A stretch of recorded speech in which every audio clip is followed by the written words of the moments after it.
So, ang talakayan natin sa araw na 'to ay tungkol sa salik na nakakaapekto o nakaaapekto sa demand. Quarter 2, week 2 at ang ating recitation keyword ay presyo. So, bilang balik-aral, sagutan natin ng mabilisan ang sumusunod na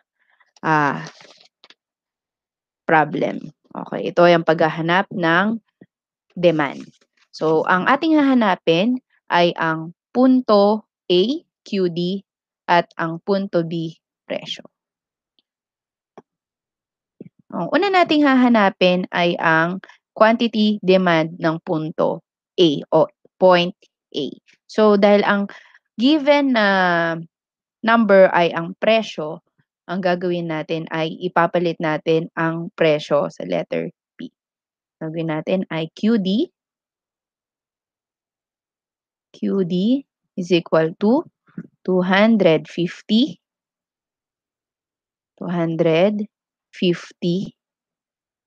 minus 7.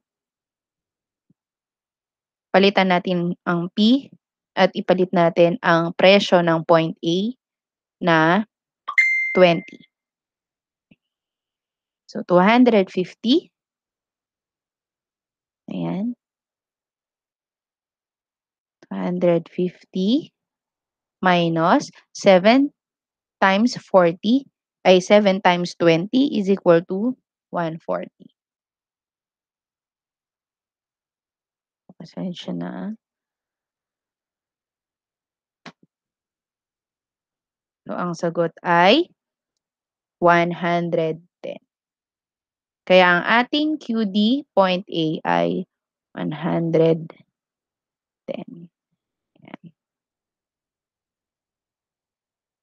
So, yan ay ang point A. Ang hanapin naman natin sa point B ay ang presyo. Gagawin natin, dahil given ay ang QD, ipapalit natin ang QD sa 5. Yan. Is equal to, kukopihin lang natin, 250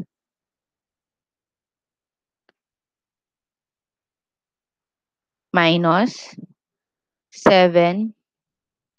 Dahil walang presyo, ilalagay natin si P. Okay. Para doon sa mga nahihirapan sa negative sign, lagi natin gagawin ang proseso ng pagtawid sa equal sign. So, ilalagay natin ay equal sign.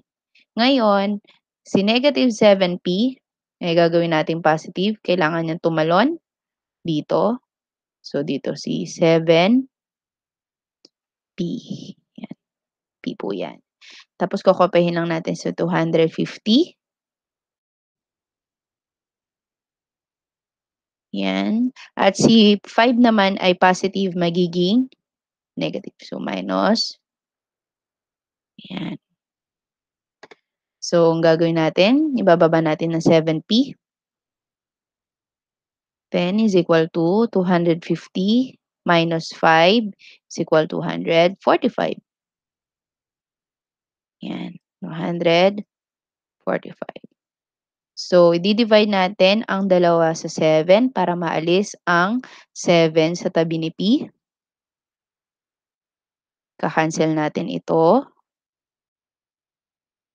245 divided by 7 is equal to 35.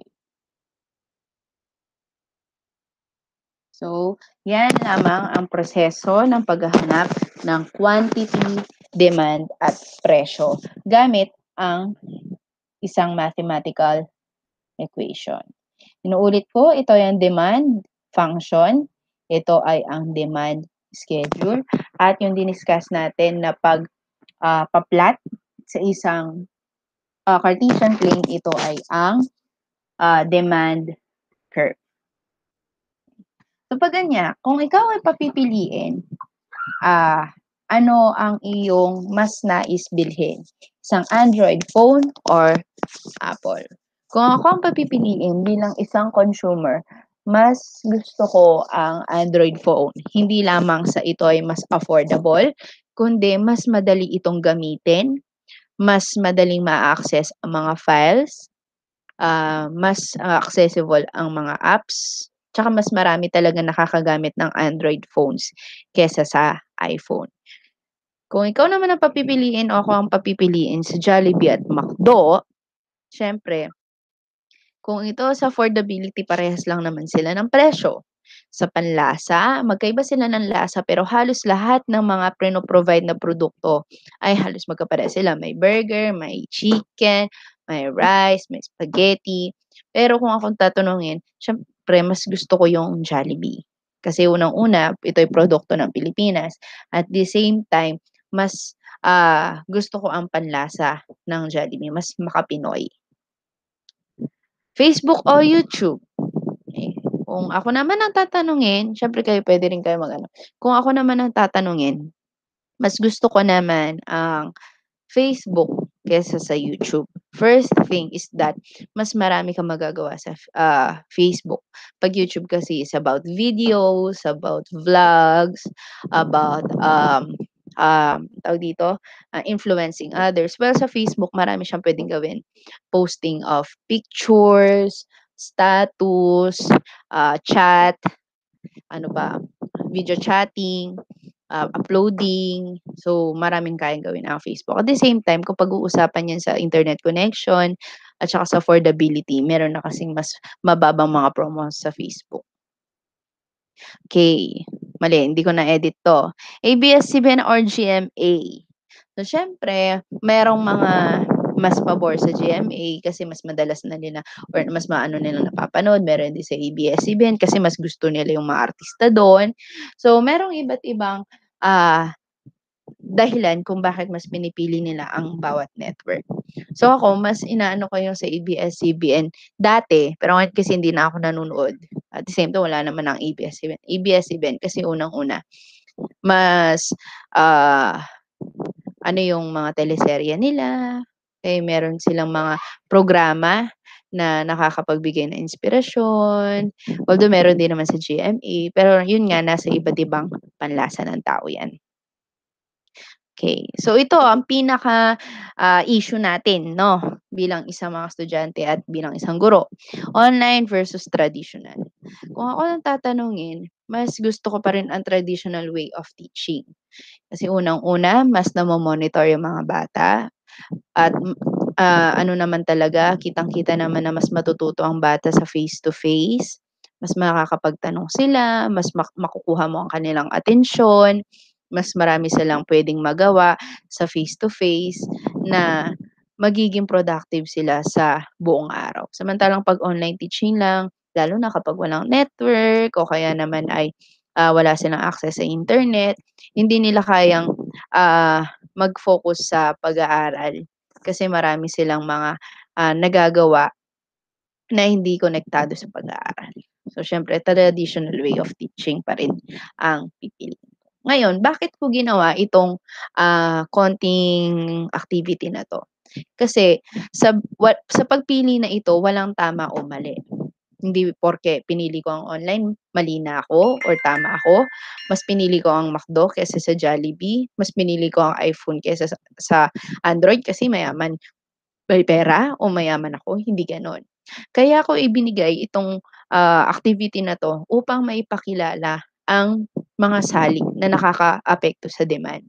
Kasi iba-ibang klase tayo ng tao, iba't iba tayo ng hawak na pera, iba-iba tayo ng panlasa, meron tayong iba't ibang style, meron tayong iba't ibang mga kagustuhan na nakakaapekto kung ano yung gusto natin sa buhay natin. So, meron tayong mga mini choices. So talakayan, ano ba ang mga salik na nakakaapekto sa demand? Unang-una, presyo.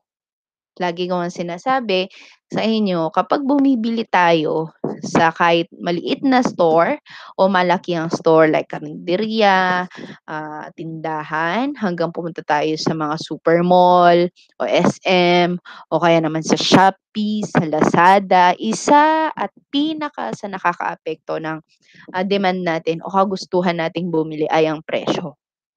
Siyempre, kung ikaw ay isang ordinaryong mamamayan ng Pilipinas na merong saktong sinasahod o saktong baon sa pang-araw-araw, mas nakakaakit sa atin ang mga presyong kayang-kaya natin, or affordable na bilhin. So, ang una natin titingnan kung makakamura ba tayo, kung sulit ba yung pera na sulit ba yung bagay na bibilhin natin sa presyo na ibinigay. Mas gugustuhin natin bumili sa mga sales, sa mga UK o kaya naman sa mga bagsak presyo o paubos na produkto, mga save 20-30%, pero alam naman natin na wala talagang save 30%, 15%. Kumbaga mas attempt sa atin na bilhin yung mga produkto na alam nating makakamura tayo. So yun, yun ang epekto ng presyo. Susunod naman, kita. Siyempre bukod sa presyo, napakalaki ng epekto o makakaapekto ang, kung magkano o anong kakayahan nating bumili ng isang produkto. Siyempre kung tayo ay maraming pera, libo-libo 'yan, at hindi natin kailangan magtipid, na wala tayong iniisip na ibang gastusin, ang tendency, ang gagawin ng tao ay bumili ng kahit anong produkto, mahal man 'yan o mura. Kasi nga ang kanyang kita o kanyang income o pera na nasa kanyang bulsa o nasa kanyang kamay ay malakihan. Hindi siya nag-aalalang maubos ito, hindi siya nag-aalala na baka 'pag nag-spend siya ng marami, mawawalan siya ng pera. Dahil mas marami ang kanyang pera, hindi siya aalinlangan. Samantalang kapag ikaw ay nagtitipid, bawat sentimo at bawat barya na iyong kinikita ay binibilang mo. Siyempre ang iyong bibiling mga produkto ay yung mga kailangan lang. O kaya naman kahit kailangan pa 'yan, pagkain na nga lang. Kailangan mo naman ng pagkain, pero mas gustuhin mong bumili na lang ng mura kaysa sa mahal. Kailangan mo rin naman ng damit, pero imbes na bibili ka sa mga Gucci, sa mga pen shop, sa mga Bench, bibili ka na lang minsan sa UK o kaya naman diyan sa anong tawag dito, sa mga, Tiangge. So, 'yun, nakadepende 'yun sa hawak na pera ng isang tao. So makikita natin dito, merong tinatawag na normal goods at inferior goods. Anong pagkakaiba ng dalawa? Okay. Ang sinasabi na normal goods, ito yung mga goods o mga produkto na binibili natin na kaya nating isakripisyo ang ating pera. Okay, yung kaya nating sakripisyo, sige, dahil kailangan ko ng pagkain, bibili natin, normal goods natin yun, eh. Kasi yun yung mga bagay na kailangan nating bilhin kasi kailangan natin o kaya nating bilhin, kaya nating bilhin. Halimbawa kung si Manny Pacquiao pa 'yan at si Jinky Pacquiao, kailangan nilang bumili ng Gucci pero kaya naman nilang bilhin, normal goods 'yun, kasi kaya nilang bilhin yung mga 'yun. Kumbaga hindi sila nag-aalinlangan na bilhin yung mga 'yun. Pero 'pag sinabing inferior goods, ito yung mga bagay na kailangan nating bilhin, pero hindi natin kayang i-afford o saktong-sakto lang. Kumbaga, kahit na, ah, mahal ito o kaya naman ay, hindi masyadong kasya sa budget, kailangan pa rin bilhin. Isang halintulad na nga 'di ba nung nagkataon na nagkaroon ng COVID-19, nagmahal ang mga alcohol, nagmahal ang mask. Dati-dati ang mask nun 7 pesos pesos lang. Noong panahon ng COVID halos ginto na ang ano, masyado ng mahal ang mga mask at alcohol. Pero ating binili or binibili natin 'yun kahit mahal kasi kailangan nating bilhin. 'Yun ang tinatawag na inferior goods. Meron, yung normal goods, mahal siya, pero kayang bilhin, o kaya mura siya, kayang bilhin. Pero ang inferior goods, kinakailangan siyang bilhin kahit na hindi afford ng ating pera. So, inferior siya. So, gano'n 'yun. Katulad ng alcohol o kaya naman ay yung panahon ng, Pasko, nung Pasko, alam natin na nagmahal ang mga hamon, spaghetti, et cetera. Pero binili pa rin ng tao 'yan kasi unang-una, ano 'yan, Pasko or panahon na okasyon 'yan. At the same time, kinakailangan, bilhin kasi nasa panahon siya. So, yun. Katulad din ng mga sabon o kaya dati-dati hindi naman tayo nagha-hand sanitizer at hand soap 'no, nung wala pang COVID. Pero ngayon kahit mahal ang mga alcohol sanitizer at soap, bumibili tayo kasi kailangan. Okay. Next one ay panlasa. Yan yung katulad ng sinabi ko sa inyo nung ah, first part ng discussion natin. Okay. Nakadepende sa ating gusto, panlasa o trip, fashion, style kung ano yung bibilhin natin. So, halimbawa pupunta na lang tayo sa SM, supermarket o kaya naman sa Tiangge. Merong magkakaparehas na mga design, pero iba yung panlasa mo na or iba yung gusto mong kulay.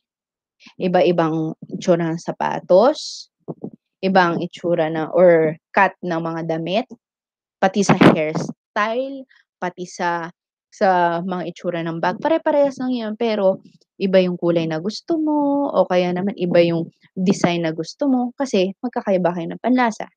Sa palengke, kunwari ang daming nakalatag na mga gulay diyan, ng mga karne, ng mga iba't ibang seafood, ang titingnan mo dun, unang-una kung anong gusto mong lutuin, anong gusto mong meat, anong parte ng meat, o kaya naman anong pang klase ng seafood, nasa iyong kagustuhan bilang isang, mamimili. So, ibig sabihin, kahit, ang broccoli mahal, pero yun ang gusto mong kainin sa araw na yun, kung yun ang panlasa mo at kaya mo namang bilhin, yun ang bibilhin mo. Okay, next. Okay, pag-aanunsyo. Isa rin ito sa malaking epekto ng demand. Kung ano nakikita ng tao sa kanyang paligid, minsan yun ang kanyang sinusunod. Halimbawa na lang makikita natin sa ads na ang TM ay nagbibigay ng free data o kaya naman napakamura ng promo. Siyempre dahil nakikita yun ng mga tao at maraming bumibili at maraming nagbibigay ng ads or advertisement about dun, mag-ano sila, maglilipat sila sa touch mobile, SIM card. Halimbawa na lang, kapag sa pag-a-advertise ng mga artista, kung ano yung gusto ng favorite actress mo, yun ang bibilhin mong shampoo. O kaya naman kung anong endorse na fast food, yun ang bibilhin mo. O kaya naman kung ano yung palaging legit o yung talagang tunay na produkto na nagpo-provide ng maayos na serbisyo, yun ang bibilhin mo. Nakadepende sa pag-aanunsyo kung nakatatak ba yun sa isip ng tao, kumbaga catchy ba siya, 'di ba nga yung pinaka-controversial na advertisement yung soft drinks ba yun? Nakalimutan ko yun, eh, pero yung soft drinks na yun na kung saan naging parte na siya ng katawan ng tao. So yun, naging tatak na siya kasi unang-una kung papaano siya in-advertise. So siyempre 'pag nakita yun ng tao sa merkado o pamilihan, yan yung ano, yung commercial na ganyan, ganito. So tumatatak yun, okey? So next. Okasyon. Siyempre, merong epekto ang okasyon o pagdiriwang sa kung ano ang bibilhin ng tao. Siyempre 'pag birthday yan natural, cake ang ano niyan, ang mabili. Cake o kaya naman ay panregalo tulad ng mga damit, o kaya naman ay lobo, meron naman mga nagpapa-cater, gano'n. 'Pag 'Pag Christmas naman, uso ang lechon, ang spaghetti na per pack, tapos may pa-salad. 'Pag Valentine's, siyempre uso ang bulaklak, sana all, o kaya naman tsokolate, o kaya naman ay merong mga reservation sa restaurant, o kaya naman ay mga teddy bears, mga stuffed toy. So, siyempre alam ng mga nagtitinda o alam ng mga stores kung ano yung mga patok sa mga iba't ibang panahon. Tingnan niyo niyan ang Blue Magic o kaya naman ang SM pagdating ng Valentine's Day, maraming mga promos at maraming mga idi-display yan na mga pangregalong pang-Valentine's Day, ayan. So, next one ay yan, ugnayan ng mga produkto. So, meron dalawang uri ng ugnayan ng produkto. Unang-una ay ang complementary at isa ay ang substitute. 'Pag sinabing ugnayan ng mga produkto na complementary, siyempre kapag bumibili tayo ng produkto, merong mga produkto na kailangan merong kapares o kaya may kinakailangan na kasama. Katulad nung printer, hindi ka naman puwedeng mag-print na wala kang ink. Hindi ka na naman puwedeng mag-print na may ink ka na, may printer pero wala kang bond paper. So, minsan package 'yan. Kapag may printer ka, agad bibili ka ng bond paper at ink. So, gano'n 'yan. 'Pag bumili ka naman ng damit, siyempre pares 'yan. Kung bibili ka ng short, dapat meron ka pares yan na damit. O kaya merong medyas, may sapatos. O kaya kung full package, may damit, may short, may medyas at sapatos. So, merong complementary. Ah, Do'n naman sa pagkain, siyempre 'yan, puto't dinuguan. Ibig sabihin complementary 'yan. Kapag bumili ka ng dinuguan, dapat may kasamang puto o kaya naman kapag bumili ka ng soft drinks, dapat may ano 'yun, pambaranga daw sinasabi nila, merong tinapay, chips, mga ganyan. 'Pag may milk tea, dapat meron kang, ah, anong tawag do'n, pika-pika or yung pang ano lang, tusok-tusok na food, ganyan. So, kapag bumibili ka ng isang produkto, merong mga produkto na meron silang complementary or meron silang kasama dapat. Meron silang kapares, may ka-partner, okey? So, kung pupunta naman tayo sa substitute, ito naman ang ugnayan ng mga produkto na kung saan, imbis na bibilhin mo yung isang brand or isang produkto, puwedeng iba na lang. Okay, for example, mas mura ang Pepsi kaysa sa Coca-Cola. Mas gusto mo yung lasa ng Coca-Cola kaysa sa Pepsi. Kaya imbes na bibili ka ng Pepsi, ang bibilhin mo na ng Coca-Cola. O kaya naman Starbucks, dahil mahal sa Starbucks, o kaya walang Starbucks malapit sa, ano niyo, sa lugar ninyo, pero merong mga ibang coffee shop, magsa-substitute ka. So, kung merong Pizza Hut diyan, dahil mahal ang Pizza Hut or kaya malayo ang Pizza Hut, may FCJ, i-aano mo naman sa FCJ yung pizza na bibilhin mo, okey. So, next naman dito ay ang, substitute na kung saan totally nagbago. Halimbawa, gusto mo mag-bowling o kaya gusto mo na mag-basketball, outdoor 'yan. Pero dahil COVID-19, dapat nasa bahay ka lang. So, imbes na maglalaro ka ng mga outdoor games, maglalaro ka na lang ng mga indoor games. Okey, katulad ng Mobile Legends o kaya ng PSP kung mayaman ka talaga, mga Among Us, ayun. So, 'pag gym, bawal na rin ang gym ngayon. Puwede din na imbes na maggi-gym ka sa outdoor, mag-Zumba ka sa loob ng bahay. O kaya naman, dahil nga ngayong COVID-19 kailangan natin maging malusog. Dati-dati kain ka ng kain ng sweets, mga junk food, at dahil gusto mong palakasin ang katawan mo, isa-substitute mo na siya sa healthy foods. So, yun yung ugnayan ng mga produkto. Complementary, kapares. Yung substitute naman is yung mga goods na puwede mong ipalit sa, dati mong gusto at magiging gusto mo na. Okey. 'Yan. So, 'yun lang. 'Yun lang ang mga salik na nakakaapekto sa demand at lahat ng ito ginagamit natin sa pang-araw-araw. Hindi natin nalalaman sa paggising pa lang at pagmulat ng ating mga mata, ginagamit na natin 'tong mga salik na nakakaapekto sa demand. Okay. So, sa ating learning activity, sagutan sa comment box, alin sa mga sumusunod na salik ng demand ang pinakamalaki ang epekto sa mga Pilipino? So, ibase ninyo hindi sa pansarili kundi sa mga Pilipino. Marami akong mga inilagay na mga salik dito pero mamili lang ng isa na pinakamalaki ang epekto sa mga Pilipino.